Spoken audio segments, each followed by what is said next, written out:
¿Cansado de no saber interpretar un climograma? ¿Quieres mudarte de ciudad y no sabes qué ropa comprarte? ¿Estás leyendo esto con voz de comercial? No te preocupes, llega Stitch, tu nuevo canal de YouTube, porque aprender geografía e historia puede ser divertido. Empecemos por el principio. Seguramente muchos de vosotros hayáis escuchado a vuestro profesor de geografía hablar de climogramas, pero ¿qué es un climograma exactamente? ¿Se come? Podemos definir un climograma como un gráfico que nos permite representar la temperatura y las precipitaciones de un determinado lugar durante un determinado periodo de tiempo. Bien, por tanto, repasemos cuáles son los elementos presentes en esta definición. En primer lugar, hemos dicho que se trata de un gráfico, pero además sabemos que nos permite representar dos elementos, la temperatura y las precipitaciones. ¿Durante cuánto tiempo? Por norma general, suelen representar la temperatura media y las lluvias de un año natural, es decir, desde el 1 de enero hasta el 31 de diciembre de ese mismo año.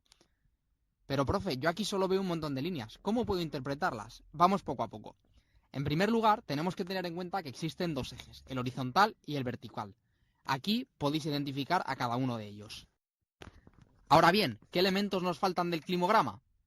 Exacto, las precipitaciones y la temperatura. Generalmente, el eje horizontal recoge los meses del año. Los podéis identificar porque suelen aparecer escritos o con su primera inicial. En un climograma, el gráfico de barras se corresponde con la cantidad de lluvia que ha caído de media en dicho mes, mientras que la línea roja representa la temperatura media de ese mes. En esta imagen podéis ver señalado en rojo el eje correspondiente a la escala de temperatura. Para poder interpretarla, debéis acudir a la línea roja y al mes en concreto que queráis analizar. Solo tenéis que poner el dedo sobre la línea roja en el mes que queréis analizar y arrastrarlo hasta la escala de la derecha. Así, por ejemplo, vemos como en el mes de mayo de este climograma la temperatura media fue de 19 grados centígrados. Ya solo nos queda un dato, la precipitación, expresada en milímetros. Pero, ¿qué quiere decir esto de que la precipitación se expresa en milímetros? Para poder conocer la cantidad de agua que cae sobre un punto en concreto, lo que hacemos es medir el grosor de la capa de agua que se forma sobre una superficie plana. Pero veamos, se trata de un concepto un poquito complejo, así que ¿qué os parece si ponemos un ejemplo? Imaginad que en un día lluvioso salimos a nuestro jardín y colocamos un cubo de playa. ¿Cómo podríamos saber la cantidad de agua que nos ha dejado la lluvia? Solo tendríamos que coger una regla y medir los milímetros de agua que hay en el fondo de nuestro cubo. Fácil, ¿verdad? Pues esto mismo es lo que hacen los meteorólogos, empleando para ello un instrumento muy similar, el pluviómetro.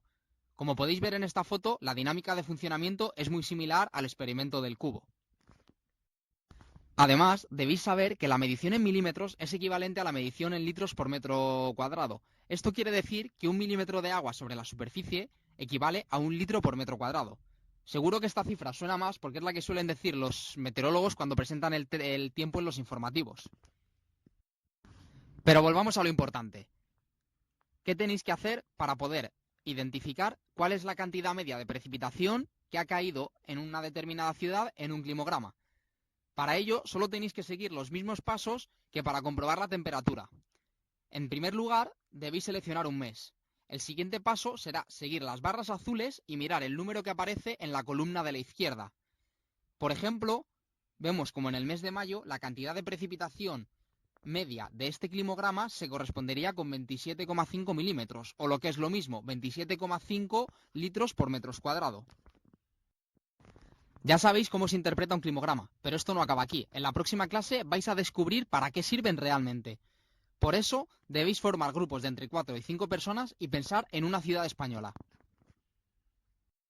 Y sobre todo, no tengáis miedo a equivocaros. Recordad que el único hombre que no se equivoca es el que nunca hace nada. Created using Powtoon.